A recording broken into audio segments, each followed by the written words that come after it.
Deus de infinito amor, de infinita bondade, neste dia em que o nosso país dedica a sua atenção a Maria, esse Espírito bendito, escolhido pelo Cristo para ser a máquina biológica para a produção da sua indumentária corporal. Aqui nos reunimos em Teu nome, em nome de Jesus e também em nome de Maria Santíssima, suplicando-Te as bênçãos sobre nós, nossas famílias, nossos lares, criando um ambiente psíquico favorável à presença de bons espíritos, a fim de que o assunto que será hoje debatido reverta-se em aprendizado, em reflexões oportunas e norte para o nosso caminhar. Permanece conosco, guia-nos nestes momentos desafiadores porque passa nossa humanidade, para que sejamos nós agentes diretos da transformação ora em curso, e não simplesmente meros espectadores. Portanto, em Teu nome, iniciamos este encontro de almas afins, esperançosos de que o entendimento esteja presente em nossas mentes e o amor transborde de nossos corações. Vamos lá, almas queridas, começar mais um encontro de estudo. No dia de hoje, refletindo sobre o drama de Noemi, mas sem antes nós não podemos deixar de realizar a passagem pela uma breve recuperação do que nós estivemos discutindo no nosso último encontro. Acredito que todos estejamos nos recordando de que houve um momento filosófico, depois uma análise da personalidade do Dr. Arthur, a descrição sumária dos eventos que hoje serão detalhados, a grandeza deste espírito, dedicou a sua vida a cuidar de seus pacientes com amor e profissionalismo, transcendendo puramente a questão do acúmulo de patrimônio, e isso causava um certo desconforto em sua esposa, haja visto os caracteres da sua própria personalidade, e o que redunda num evento um tanto quanto desastroso, mas com um final feliz, que ora juntos iremos analisar. Bem, é fato notório que essa é uma família em provação, haja vista a introdução feita no capítulo anterior, e conforme veremos, a maioria das famílias constituídas em nosso orbe, elas estão nessa perspectiva de uma experiência desafiadora. Não há, pelo menos do meu nível de entendimento ou de conhecimento mesmo, amigos que não estejam em algum momento passando por um nível de desconforto em suas relações, a depender da intensidade do desconforto. A normalidade ela é recuperada em breve tempo, logicamente a maturidade das pessoas que compõem o núcleo familiar também contribui para isso. Então, há alguns fatores que potencializam esse desconforto relacional, e há aqueles fatores que fazem com que relevemos esses estímulos, produzem desgastes, que também serão analisados na manhã de hoje. Muito mais do que mergulhar nos detalhes do drama familiar, mesmo porque outros também ouvirão essas questões, é uma dor muito profunda. Esse capítulo ele é muito doloroso. Talvez por motivos não atuais, mas remotos, seja um passado próximo ou distante, muitos de nós, de alguma forma, presenciamos, acolhemos familiares em circunstâncias semelhantes e é doloroso. Então, nós vamos nos ater não no problema em si, mas naquilo que pode contribuir para que eventos dessa natureza possam ser evitados. Então, essa família, nós já tivemos a oportunidade de analisar, ela começa pelo enlace de Dona Enalda com Arthur, cuja consequência desse casamento é a reencarnação de Noemi, que traz em si mesma algumas características que iremos discutir mais à frente. Decorrido 4 décadas e alguns anos, 44 anos, o doutor Arthur retorna à dimensão espiritual. A ausência paterna dentro do lar vai gerar um certo... uma queda na qualidade da relação estabelecida entre mãe e filha. Essa ausência paterna, nós já analisamos no nosso último encontro, produz em Noemi um vazio em relação à figura paternal, à figura masculina, que é uma sustentação dentro do lar. É o provedor, é o grande amigo dela. Ao recuperar suas memórias afetivas em relação ao pai, é admoestada pela mãe.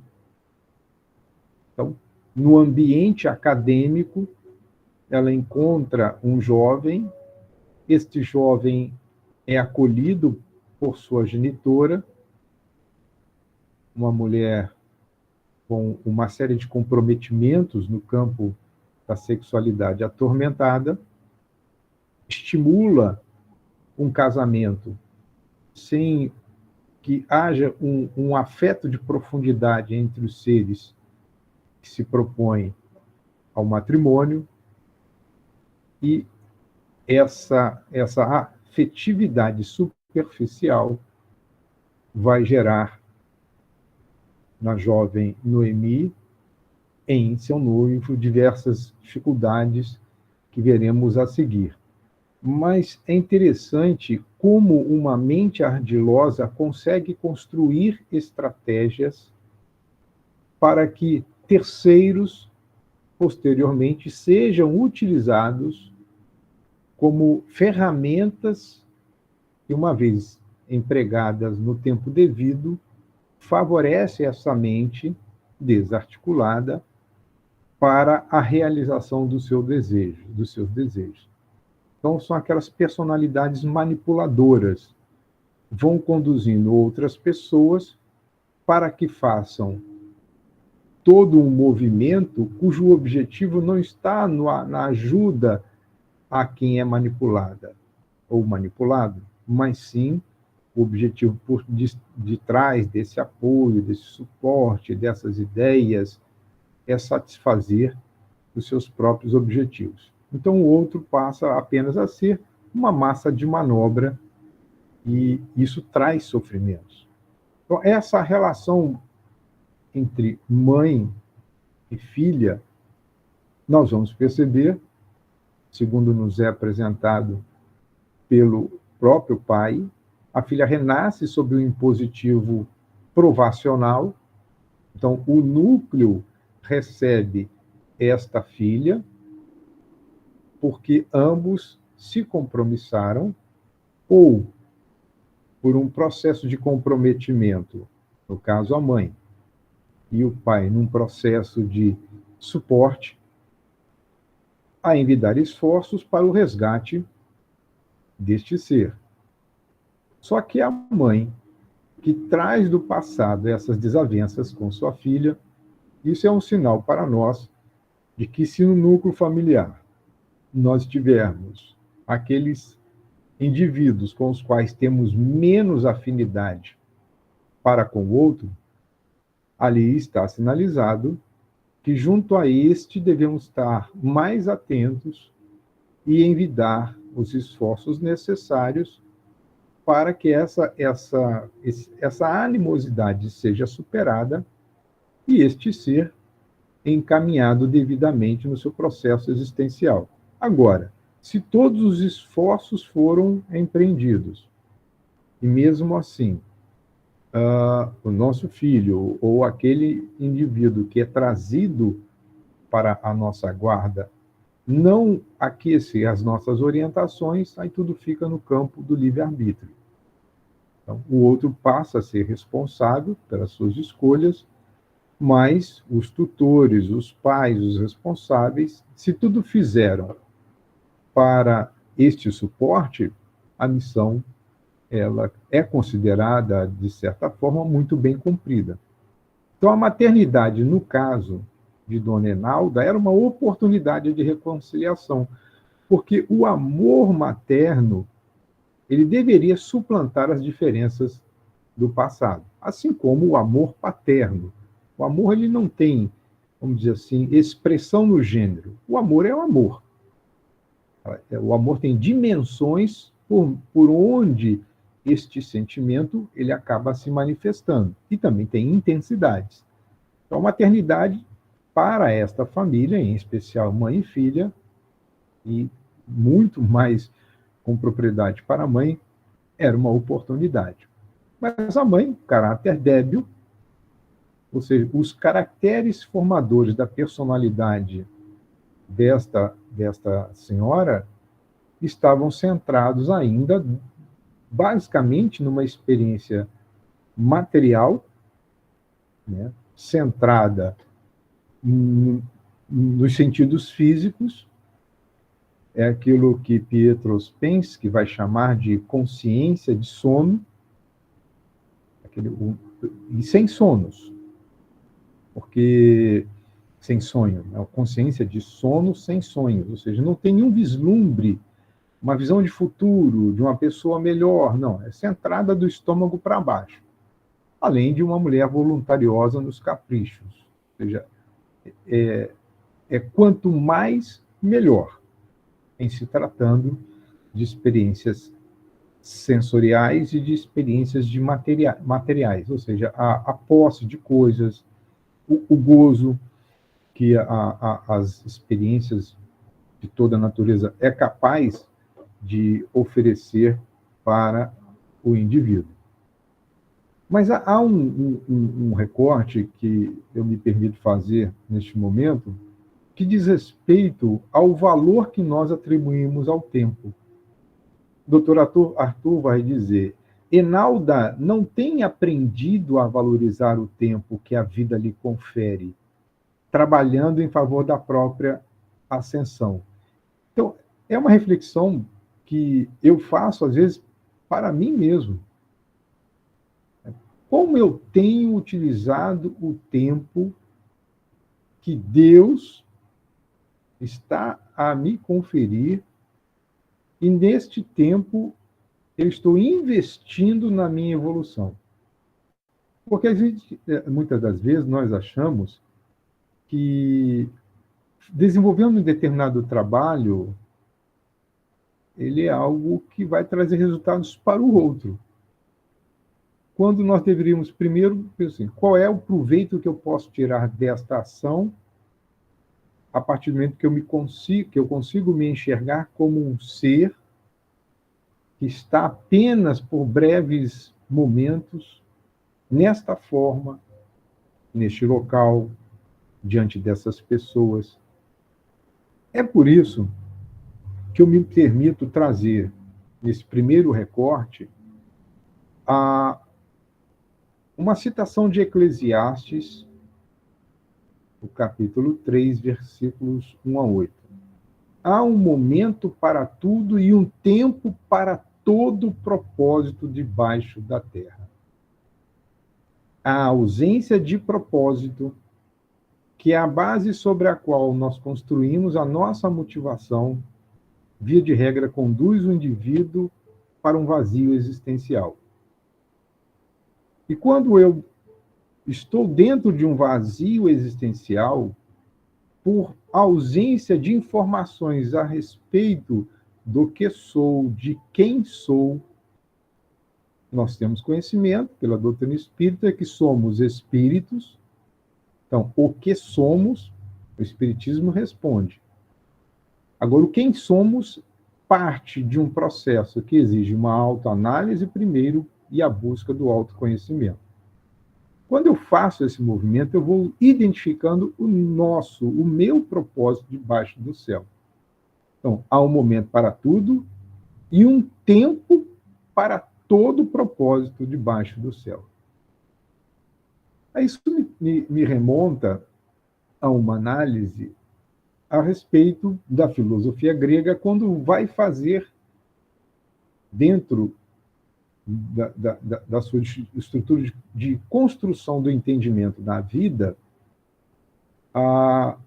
uma reflexão acerca da existência de duas dimensões deste tempo: o tempo Cronos e o tempo Kairos.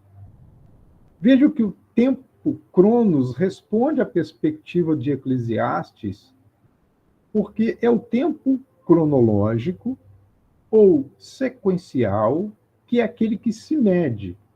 Portanto, o tempo Cronos é de natureza quantitativa. Vou dar um exemplo. Há um momento para tudo. Nesse instante, nós estamos reunidos, então nós temos um propósito de aqui estarmos reunidos às 9 horas da manhã. Começou o nosso encontro às 9 horas da manhã. Então, eu tenho como quantificar o tempo que eu estarei neste propósito, vivenciando este momento. Portanto, o tempo Cronos é o tempo presente, disponível para agir, disponível para realizar. Quando a oportunidade passa, é porque eu não me mantive atento a essa natureza ou a essa dimensão do tempo. A oportunidade passou e eu não observei. Aquele momento para realizar eu perdi. Por isso que é necessário que façamos todo o bem possível aonde estivermos, com quem estivermos, para não perdermos essas oportunidades. O tempo Kairos é o tempo para todo propósito. É um momento indeterminado no tempo em que algo especial acontece. É a experiência do momento oportuno. Portanto, é a natureza qualitativa do tempo sequencial que nós estamos vivendo. Vou voltar ao exemplo do nosso encontro. Se nós estivermos aqui reunidos, né, neste momento, e por algum instante eu comece a sentir um incômodo, uma insatisfação. O que eu estou fazendo aqui? Eu poderia estar fazendo outra coisa nesse momento. Eu estou vivendo o tempo Cronos, mas sem qualidade. Quando eu percebo a qualidade daquilo que eu faço, eu encontro o meu propósito. Porque no tempo oportuno ocorre a manifestação da vontade divina. E muitas pessoas estão perdendo oportunidades por ausência de conexão com aquilo que é qualitativo em nossas vidas.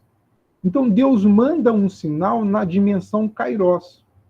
Deus responde para nós não no tempo Cronos, no tempo do relógio, no tempo do dia, de uma data qualquer, resultado de uma promessa que eu fiz.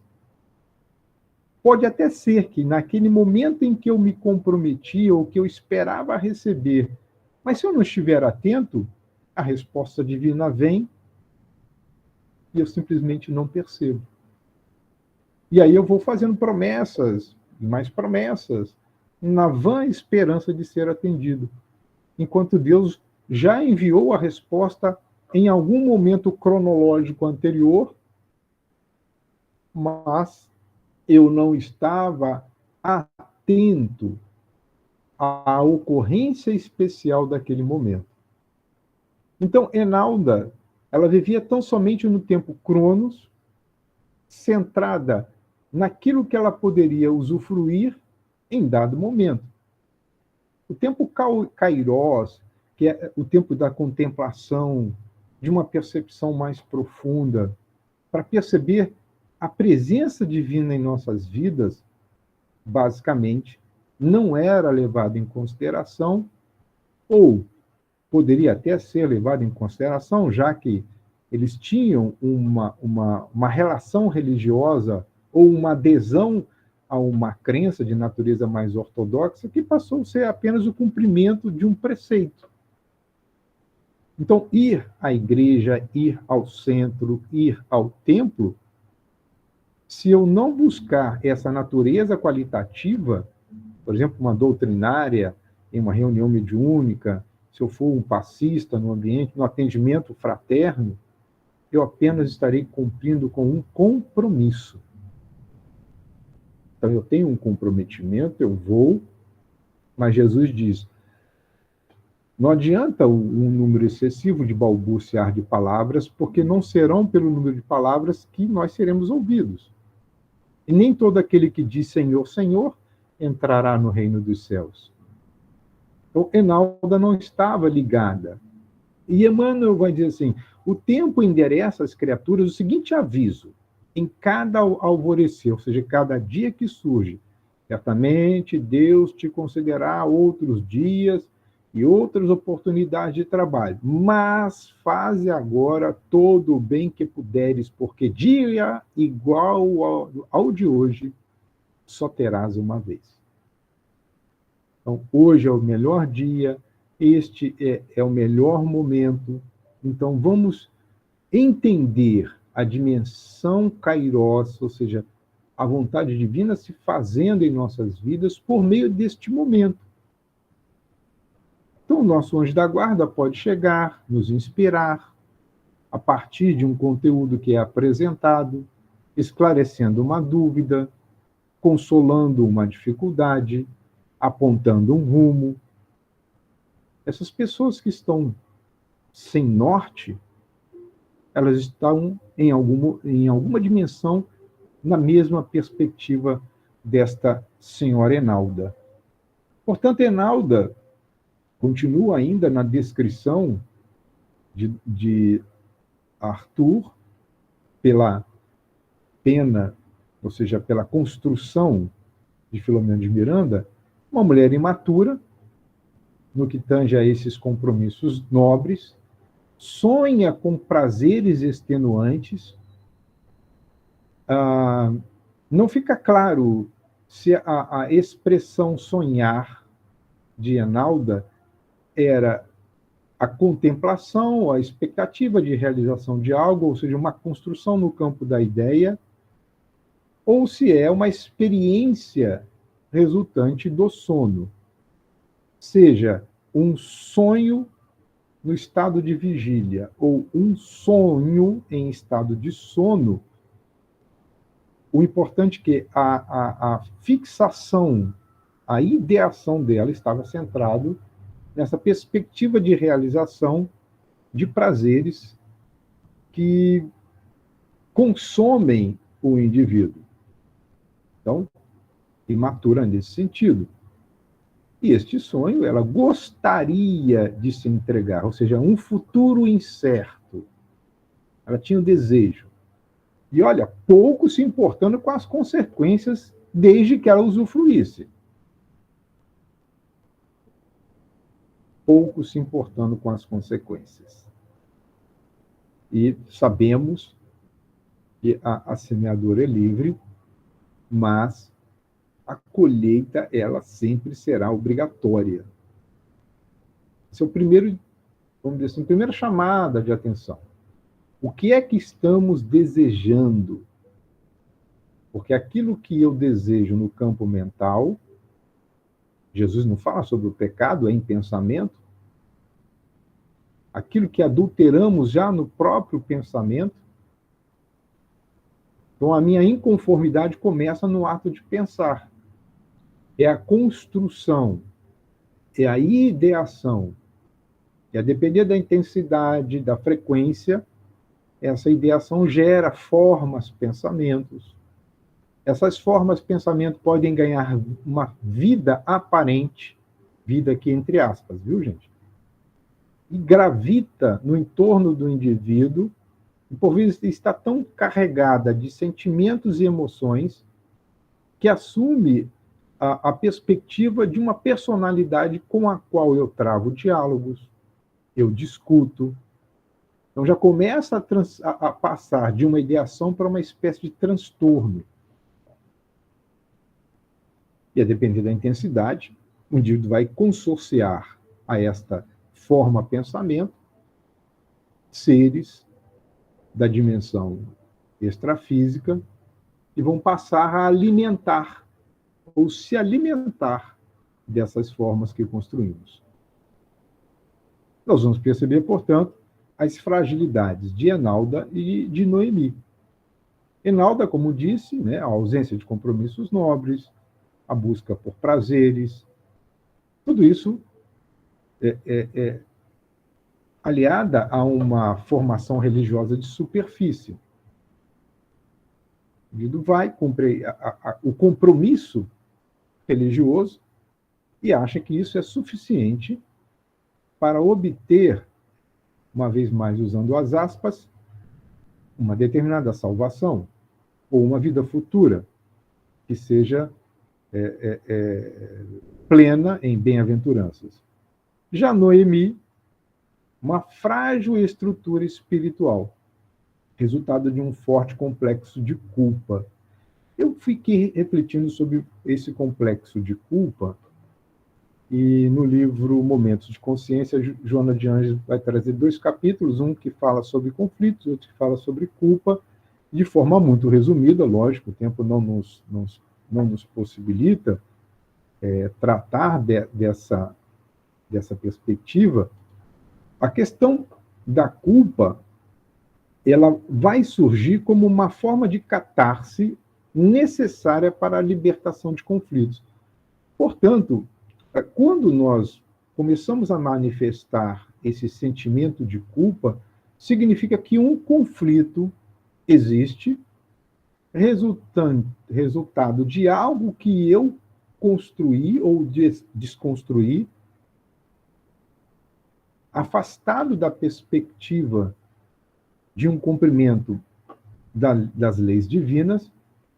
Portanto, eu não avaliei bem, resultado da minha imaturidade do senso moral, eu não fiz a distinção entre o certo e o errado, fiz uma escolha indevida, gerei um sofrimento para mim, para terceiro, e depois isso surge na forma de um conflito que, quando a consciência desperta, se apropria em forma de culpa. A culpa, ela está fixada sempre no passado. Portanto, né, os erros que praticamos, os crimes que cometemos, mas esses erros e crimes não foram alcançados pela justiça. É lógico que há culpas, complexo de culpa, que são da existência atual, resultante das mesmas escolhas, apenas numa dimensão, espaço-tempo diferente. Atitudes extravagantes, delinquentes, e que vão gerar graves distúrbios. Esse distúrbio que surge, via de regra, no comportamento, é a forma por meio da qual a culpa passa a ser liberada e eu, buscando o devido auxílio, eu ressignifico o momento primeiro em que se instalou esse conflito. Mas por que ela era temente a Deus? Aí é um pensamento particular meu que eu coloco aqui a análise de todos. Bom, eu temo aquilo que desconheço, ou porque eu considero, uma vez que eu já sei, me sinto culpado, seja conscientemente ou não, e como a minha relação com Deus é uma relação de desconhecimento, é uma relação de superfície, eu considero-me plenamente merecedor da punição. E aí todo sofrimento que vem a mim, ele é visto como uma espécie de recompensa pelo mal que eu pratiquei. Eu não faço o movimento de agir no bem para equalizar o mal praticado. Eu busco a punição. Então, eu temo a Deus porque eu infringi as suas leis. E não faço o movimento de buscar acertar ou agir em conformidade com a lei a partir do momento em que a consciência de culpa se instala. Porque essa consciência de culpa, ela precisa ser, ela só aflora no indivíduo quando a consciência começa a perceber a gravidade do ato cometido. Mas, imediatamente, nós deveríamos sair da culpa para o arrependimento, e do arrependimento para a reparação. Mas muitos ficam na culpa. Quem fica na culpa não busca o arrependimento, busca a punição. Então, esse conjunto de fatores leva a uma vivência familiar totalmente desarticulada. E superar isso não é tão fácil como nós imaginamos. Por isso que precisamos de suporte psicológico, psicoterápico, psicanalítico, religioso, para que a partir do conhecimento que estamos adquirindo, agora muito cuidado, o acúmulo de conhecimento tão somente pode levar, segundo Rubens Rumanelli, no livro O Primado do Espírito, a uma hipertrofia cognitiva. O que seria essa hipertrofia cognitiva? Eu só acumulei informação. Se eu não fizer um movimento seguinte, o que eu faço com isso que eu sei? E aí eu crio hábitos diferentes. E a mudança de hábito é um processo que conduz o indivíduo à educação. Então, o conhecimento da verdade só produz a libertação quando o agente vontade estiver presente. Porque senão é apenas acúmulo de informação. Vejam que Jesus ele foi um pedagogo. Quando ele afirma, conhecereis a verdade vos libertará, bom, nós estamos falando de tempos verbais. Então precisa agir. E a pergunta é, o que eu faço com o conhecimento que eu tenho? Porque se eu não avançar na aplicação do conhecimento que já dispomos, qual é o grau de libertação que eu haverei de alcançar? Eu vou me libertar do quê? Tudo bem, eu posso me libertar da ignorância. É uma forma de libertação. Mas essa ignorância tem que facultar uma nova visão de mundo. Senão, seremos indivíduos com prateleiras cheias de livros, com muito conhecimento e talvez pouca sabedoria. Sabedoria é aplicar o conhecimento de forma a produzir resultados bons para o indivíduo, para a sociedade. Diga aí, Amilcar. E com maior comprometimento, né? Se eu conheço e não coloco em prática, eu estou comprometido. Perfeitamente. Esses dias, em uma atividade mediúnica, durante uma comunicação e outra, eu me surpreendi refletindo sobre algo que havia uma entidade espiritual que não estava ali para comunicar. É como se estivesse acompanhando os atendimentos. E, pelo pensamento, eu ouvi um comentário assim bastante interessante, dizendo assim, olha, do lado de cá, a dor mais profunda que muitos experimentam é a sensação de tempo perdido. Lembra da questão do Kairos e Cronos?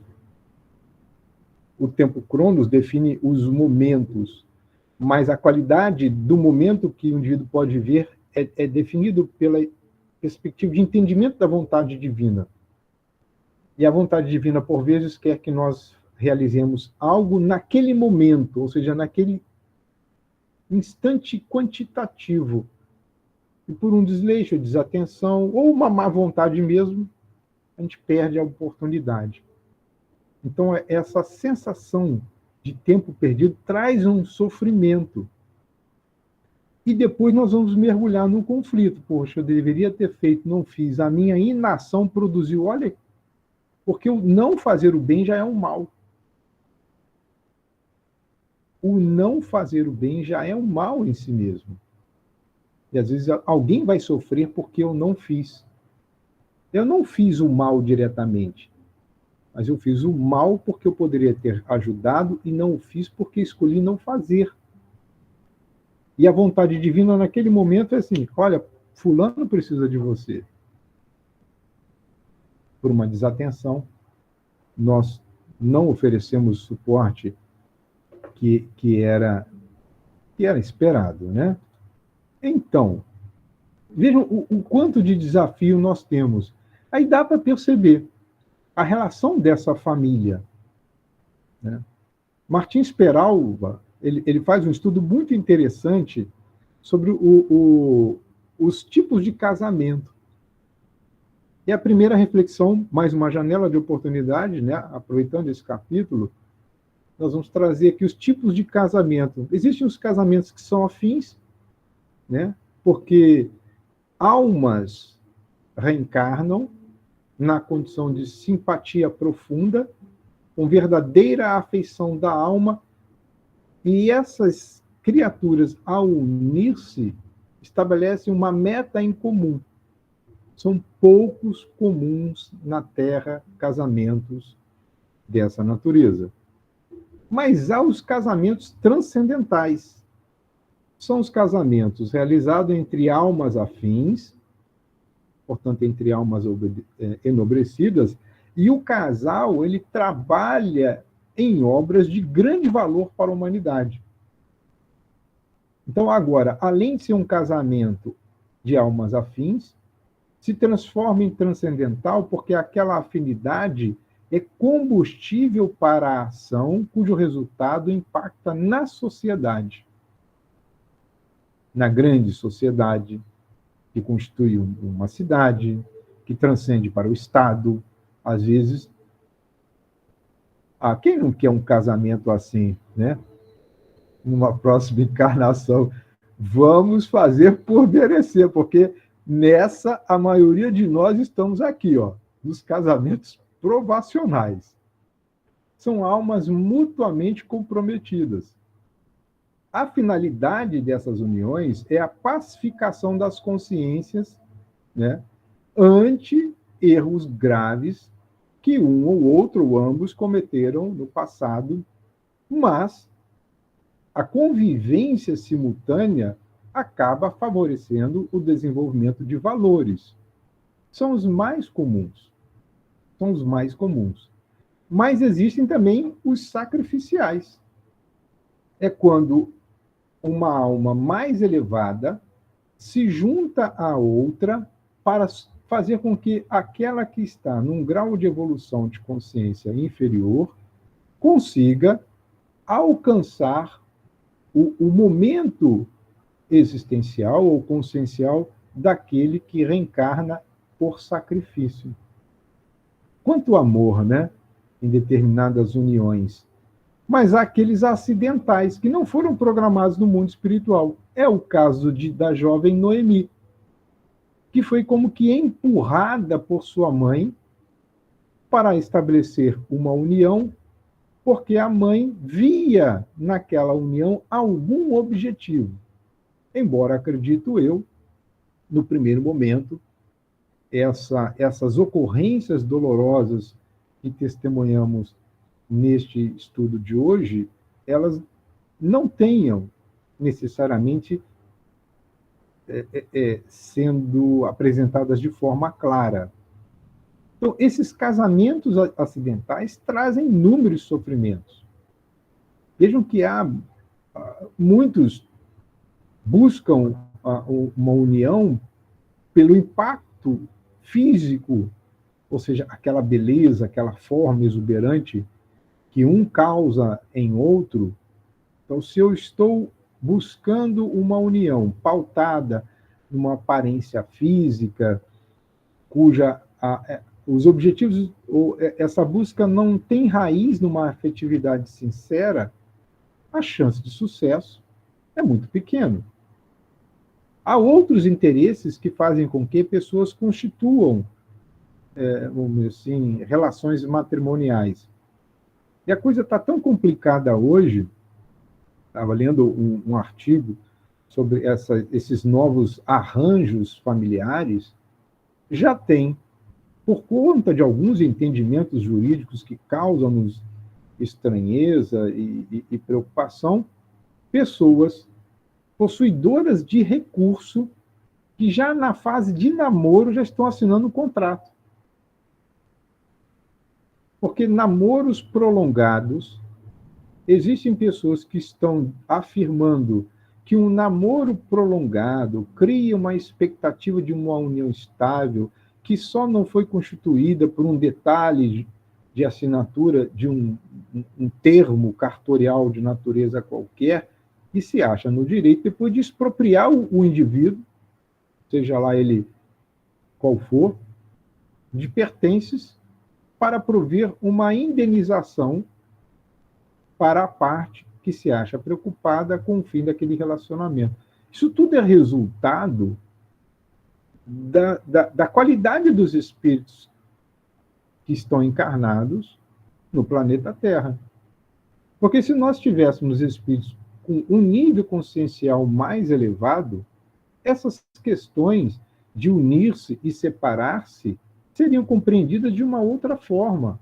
Não deu certo, cada um para o seu lado, sem rusgas, né? Porque o amor, ele deveria não, o amor liberta a pessoa.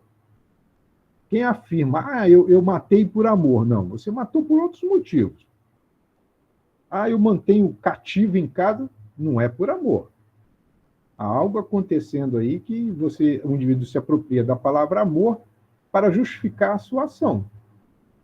Léo Buscaglia, que foi um dos psicólogos que mais falou sobre amor, pelo menos nos Estados Unidos, afirma com muita categoria: o amor liberta o ser. Se o indivíduo ama em profundidade, quando a criatura não deseja mais estar a seu lado, tudo bem. Siga a sua vida, seja feliz. Sejamos pelo menos amigos. Não dá para ser amigo, que nos respeitemos. Não haja malquerências entre aqueles que, porventura, encerram um relacionamento. Mas um dia eu acredito que isso haverá de ocorrer. Mas no caso específico dessa perspectiva desses relacionamentos, e trazendo uma vez mais o reforço do casamento de Noemi com seu amigo de faculdade, foi um casamento acidental. Isso está bem claro no texto que nós estamos estudando. Porque não havia afetividade sincera. Ali foi uma pressão da mãe, e a jovem, né, com essa carência afetiva masculina, deposita, por certa esperança, de que esse enlace lhe traria alguma felicidade. Mas todo o relacionamento, e aí há um estudo muito interessante sobre a questão que envolve as metas de um casamento, né? Existem 4 metas que os especialistas em relacionamentos apresentam para uma união estável. Primeira meta é o desenvolvimento da emoção psíquica, que estaremos lidando diariamente com uma pessoa que só vimos em determinados momentos, por um número mais ou menos ajustado de horas, agora não. Então, o desenvolvimento da emoção, esse equilíbrio das respostas emocionais, é uma das metas das uniões estáveis. Uma outra meta é a constituição de uma família, através de relacionamentos. O fortalecimento dos sentimentos de companheirismo, a comunhão física, lógico, a troca de afetos nos momentos de intimidade, favorece o despertar de uma série de experiências, de sensações de natureza mais elevada. Daí espera-se que o casamento seja o quê? Um resultado natural do amor entre as pessoas que se propõem a estarem juntas. Mas, vejamos, se existem metas, existem 3 funções básicas de um casamento. A formação do lar, portanto, quando eu constituo uma família, eu passo a perceber que aquele grupo familiar forma um ambiente favorável para que novos espíritos venham ao orbe terrestre com oportunidade de evoluírem. Eu vejo que o Espiritismo, o quanto isso alarga os horizontes de entendimento sobre a proposta da família. A permuta afetiva, essa permuta afetiva pela a comunhão sexual, ou a afetiva em todos os aspectos, a troca de valores energéticos, a permuta de vibrações simpáticas, mas também para esses espíritos que estão numa perspectiva de ajuste das suas forças sexuais, é o aprimoramento sexual. É um dos elementos mais efetivos, dizem esses especialistas, no burilamento do instinto de natureza sexual que nós trazemos das experiências transatas. Então, há todo algo mais profundo que precisamos observar. Quando isso tudo não está presente, conflitos ou problemas relacionais começam a surgir. E é interessante a forma como está descrito no livro. Esses desacertos dentro da família, em especial entre o casal, via de regra, surgem por desinteligências, por coisa nenhuma. Cara, é muito, muito legal isso. A gente briga por... É um copo que não está no lugar certo, é a escova de dente que não está na vertical, está caída para o lado, é a pasta de dente que eu não apertei na ponta, apertei no meio, é o sabonete que tem 2 saboneteiras, uma de cor azul, outra de cor amarela, aí a esponja é azul, o sabonete é amarelo, e eu tenho que casar as cores. A gente começa a discutir, né? Por falta de inteligência, aí nós poderíamos dizer para aquelas inteligências múltiplas. Tanto Augusto Cury vai desenvolver essas inteligências múltiplas em cima do pensamento de Daniel Goleman, as inteligências emocionais, vai trazer todo um processo sobre desenvolver essas perspectivas por capricho, por puro capricho. Não, olha, a bucha amarela tem que estar em cima do suporte amarelo e o sabonete em cima do suporte branco, porque tem que combinar as cores. Se fôssemos fazer um trabalho mais de profundidade, muito provavelmente o indivíduo possui TOC, um transtorno obsessivo-compulsivo, e não se dá conta disso. O copo não está alinhado. Olha, você deixou o copo em cima da pia, tinha que estar em cima da área molhada, e não em cima da área seca. Eu já te falei isso inúmeras vezes, é todo dia. E começa a discussão. Olha, você não arrumou a cama hoje. Eu sempre falo, quer mudar o mundo? Comece arrumando a sua cama. Quem arruma a sua cama tem preocupação com o ambiente em que vive. Quem tem preocupação com o ambiente no qual vive, vai ter preocupação com os outros ambientes. Então, comece dentro de casa. Né? E aí surgem, fruto dessas desinteligências por coisa nenhuma, esses pequenos arrufos, essas pequenas irritações, malquerências, por discordância de opinião. E o mais engraçado é que, às vezes, nós estamos abordando o mesmo problema sob pontos de vista diferentes.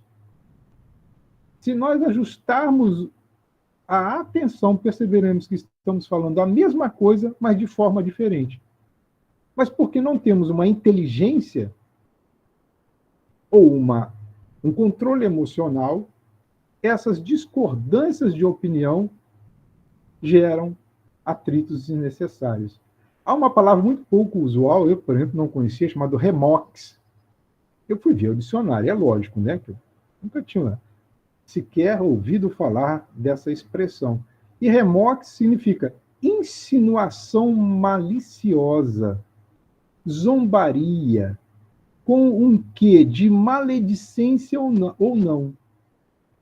Vejam que o grau de estresse emocional vivido pelos jovens, Noemi e o seu recém-marido, portanto, esse jovem casal passa a viver sobre essa perspectiva.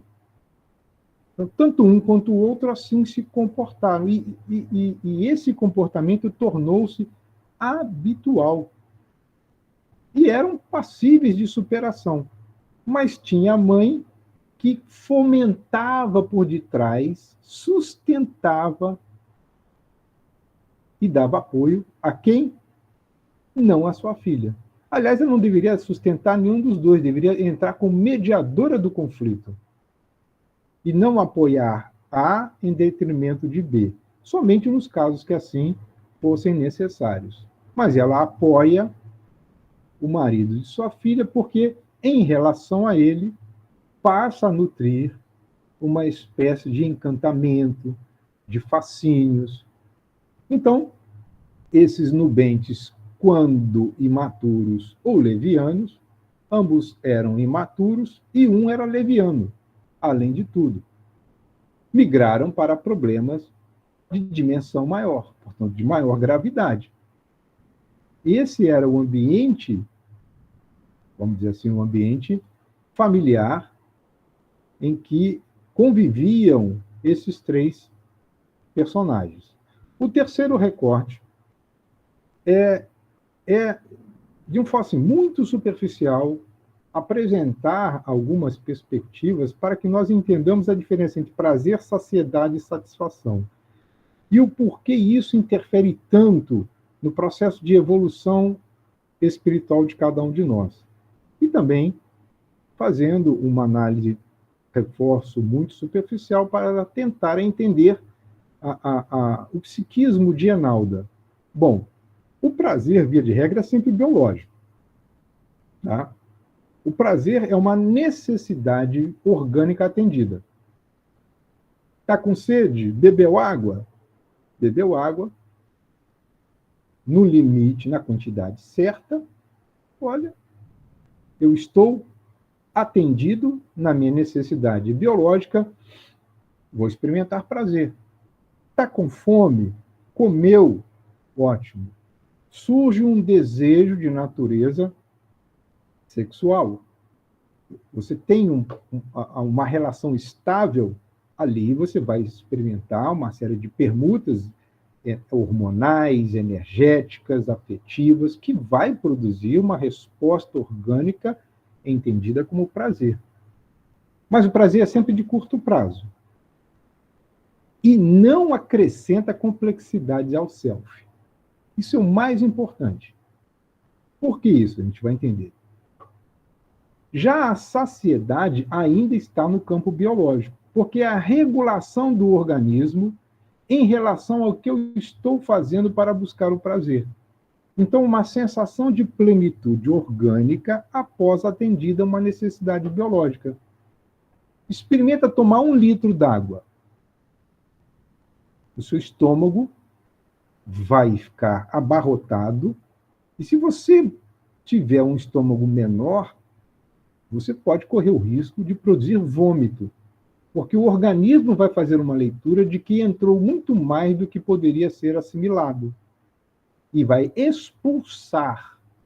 Então, a saciedade trabalha com marcadores hormonais. Esses marcadores hormonais localizados, existem marcadores no estômago, para onde vão os alimentos, ou para outras áreas do corpo, que informam para o cérebro, olha, deu. Não tem um memezinho de uma criancinha falando para a mãe, deu, ó, para, deu. Então o cérebro vai dizer assim, pare. Mas como quem decide é o espírito, se eu for um espírito com comprometimento na área orgânica, em que eu busco sempre as experiências de prazer, eu nunca estarei saciado.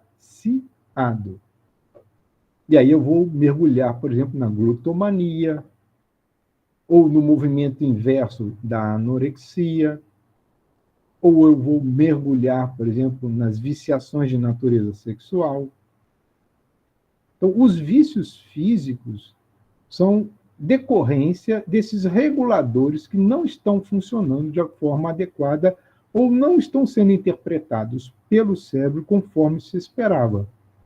Já a satisfação é uma experiência psíquica, é uma experiência vivida não apenas ao realizar um desejo, mas ao alcançar algo novo, algum objetivo.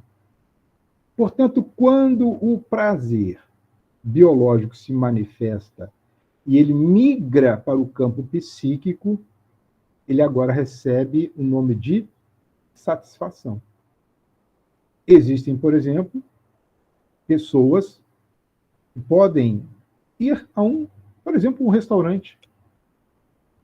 É lá o meu desejo de ir para um restaurante X, comer massas italianas. Vou para o restaurante, me alimento, saio plenamente saciado e experimentei prazer naquilo que eu comi, mas não me senti satisfeito. Por quê? Porque se eu receber um atendimento ruim do garçom, a minha análise psíquica da experiência não é satisfatória. Embora eu tenha experimentado prazer biológico, eu não saio satisfeito. Às vezes, discutir com a esposa, ou com o marido, com um amigo, tocamos num assunto que trouxe sofrimento. Então, embora organicamente eu tenha experimentado prazer, psiquicamente não me foi favorável. Então, não experimentei satisfação, saí insatisfeito, enquanto, biologicamente, aquela experiência, ela de algum nível foi prazerosa. Daí, o prazer é fugidio, momentâneo, de curto prazo, porque o self não cresce com atividades prazerosas. O self só cresce quando eu experimento satisfação. E a satisfação é percebida após a conclusão da experiência. Mas olha que detalhe. Nós vivemos a satisfação durante todo o processo de ideação. E percebamos, ou construamos juntos esse raciocínio, livre e aberto ao contraditório. Por que eu me sinto frustrado em algumas ocasiões?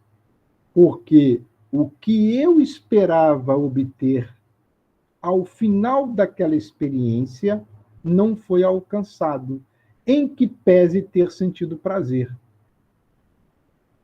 Então, há uma insatisfação. A insatisfação pode gerar frustração.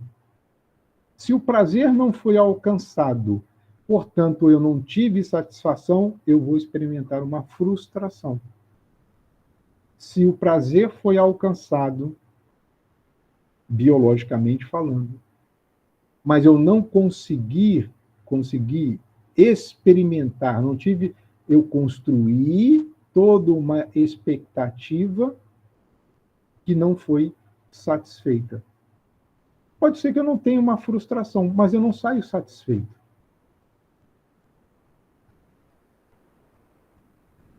O movimento de crescimento espiritual faz com que nós nos preocupemos desde a concepção da ideia motivadora da busca até a realização plena em todos os sentidos.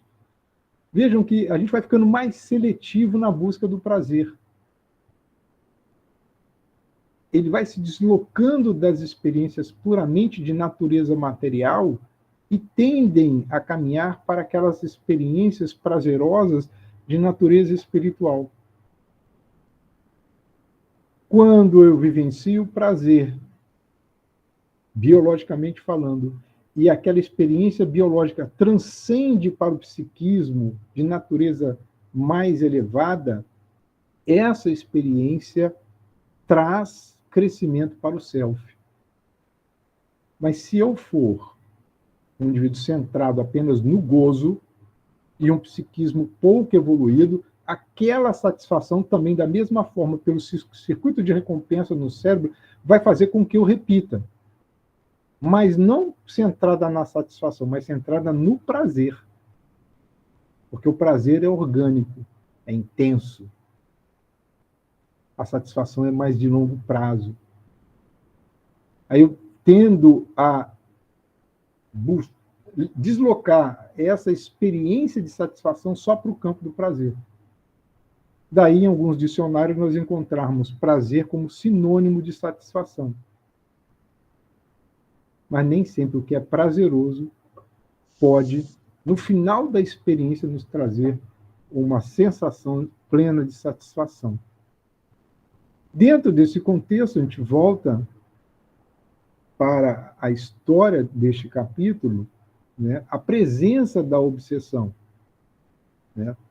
Então, nessa situação tormentosa, mãe, o genro e sua filha, pelos motivos já aqui apresentados e mais pelo conteúdo do próprio livro, todos atraíram os seus inimigos encarnados para o ambiente de moradia.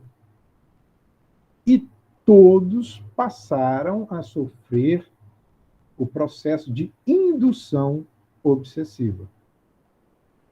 É lógico que a indução obsessiva, quando acolhida, favorece a presença de outros agentes obsessores que trabalharão na perspectiva de vampirização. Porque o agente por detrás, o arquiteto do processo obsessivo, primeiro conquista pela indução. Pode ser que ele seja um espírito que induz e absorve as energias vitais de sua vítima. Então, além da indução, ele é também um vampiro espiritual.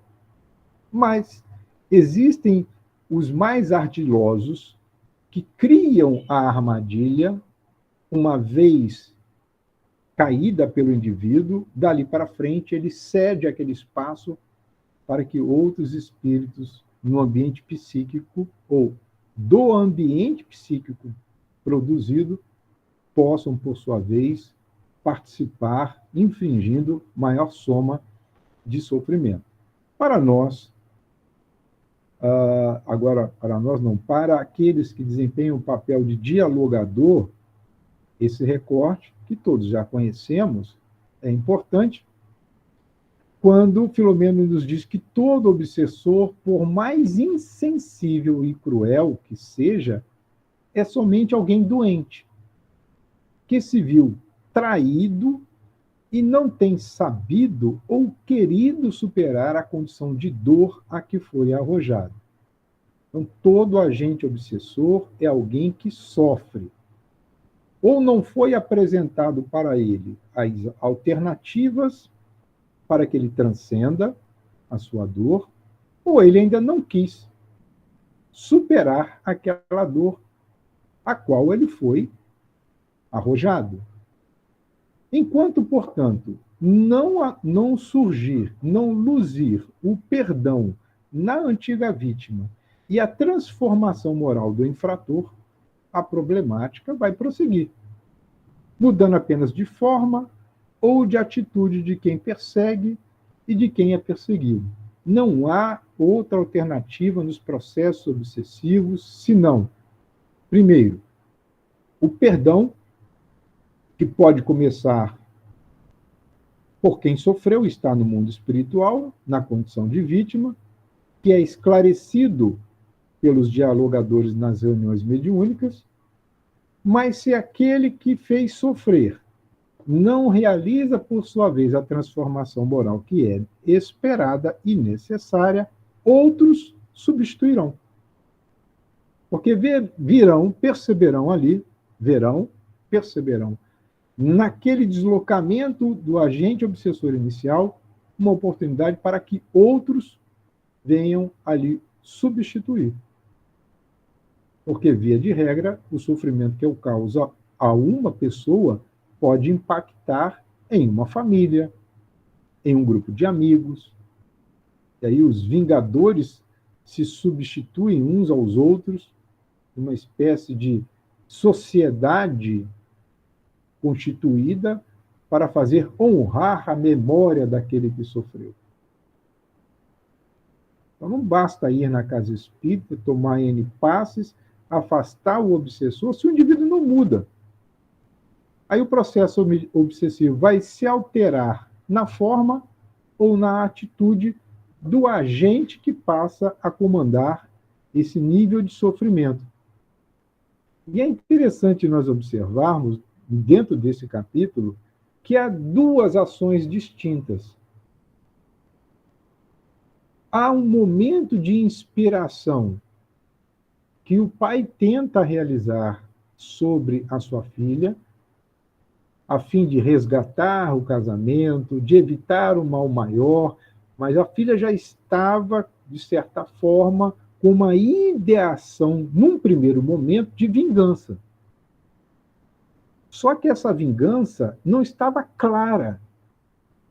Como ela iria vingar-se? Porque estava no momento anterior ao flagra presenciado por ela. E o pai diz assim: procure vingar-se em termos de perdão. Por isso que nós deslocamos a palavra vingança entre aspas. Perdoe, dê prosseguimento do cumprimento do seu reto dever, programe uma atividade diferente onde você possa conversar com maior profundidade, saia do lar de sua mãe, mesmo que vivendo em um ambiente mais humilde, com recursos menos vultosos, porque deslocando-se do ambiente pernicioso que transformara-se o seu lar, haveria a chance dos espíritos bondosos trabalharem a favor, pelo menos para evitar essa ocorrência dolorosa. E por que o pai usa a palavra vingança? Porque essa palavra já estava constituída dentro da ideação de Noemi. Por sua vez, o obsessor só estava esperando a oportunidade. Quando ocorre a perspectiva dolorosa desse tipo de ação dentro do próprio lar, né, com pessoas representativas para a jovem, imaginemos o trauma ao qual ela foi submetida. Fragilizada já pelos sentimentos de culpa, o complexo que ela traz dentro do seu processo reencarnatório.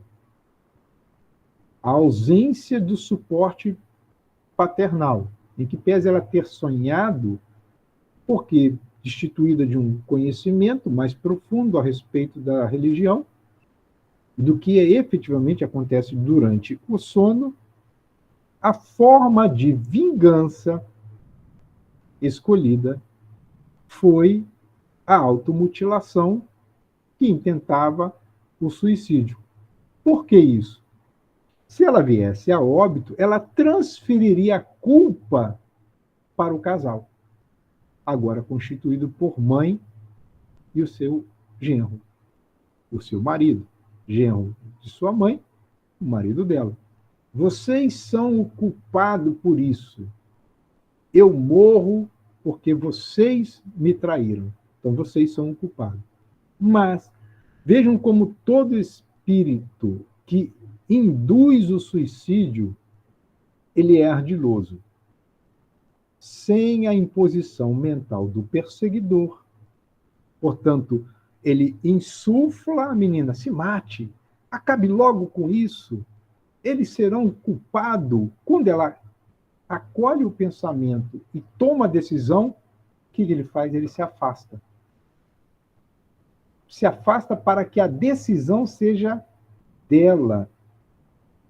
Portanto, ele deixava sobre a sua vítima a responsabilidade do gesto louco, não obstante o desequilíbrio de que se encontrava possuída por ação dele. Eu me recordo, já contei isso aqui algumas vezes, numa palestra que assisti de Raul Teixeira, ele fala sobre um suicídio de uma jovem que arrojou-se de um determinado andar de um prédio alto. E no momento em que ela se lança e começa a cair, ele se afasta dela e começa a gargalhar. E ela recobra a consciência e acompanha a queda. E ele gargalhando, observando o sofrimento de sua vítima. Vejam o quanto de dor um espírito experimenta quando opta pelo suicídio. E o quanto nós espíritas podemos fazer para atenuar este sofrimento e até mesmo criar barreiras impeditivas para que essa decisão malfadada ela se concretize. Portanto, sempre haverá uma solução. Para todo problema, sempre haverá uma solução. Basta que nós estejamos com os olhos de ver e os ouvidos de ouvir. Isso significa que o nosso estado psíquico tem que ser de tal qualidade que, diante de uma dificuldade de natureza qualquer, e aí a própria neurociência nos convida a nunca tomar nenhuma decisão quando as nossas emoções estão profundamente alteradas. Seja para mais, ou seja, na exaltação, não prometa nada. Na tristeza, não decida nada. Na raiva, não revide. Porque, via de regra, serão decisões precipitadas.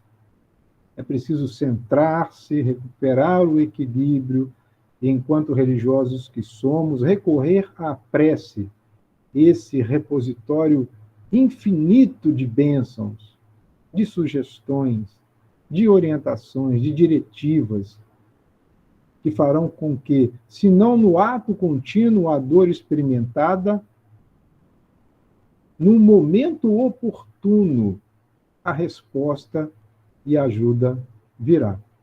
É exercer a nossa fé em Deus, a nossa confiança, essa certeza absoluta de que não ficaremos sem uma resposta. E que as dores que experimentamos, elas são reflexo das nossas escolhas. Sejam elas conscientes ou inconscientes, padrões que estamos estabelecendo em nossas vidas. Então, o Espiritismo nos dá a plena capacidade de nós realizarmos um processo de gerenciamento dos riscos aos quais nós estamos expostos diariamente, mitigá-los e seguir em frente. Essa é o nosso compromisso, envidar esforços para que nós não percamos essa oportunidade. Todo bem anula o mal praticado. O convite é: vamos fazer a maior quantidade de bem possível para reajustarmos as nossas vidas o quanto antes. Meus queridos amigos, foram essas as nossas singelas reflexões, sempre na expectativa de que tenha sido mais um momento, pelo menos para mim é sempre prazeroso estar com vocês,